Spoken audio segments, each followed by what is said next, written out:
gitsə cavanlıq, bir ömür mənlə sürərsən,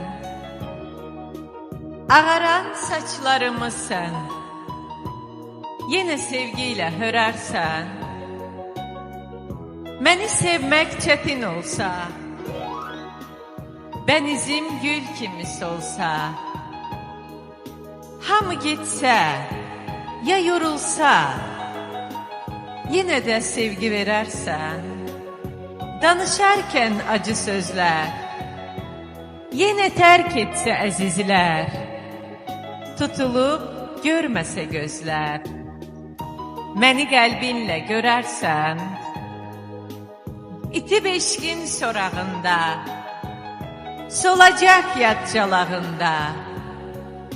qəribəm özgə bağında, məni xəlvətcə dərərsən,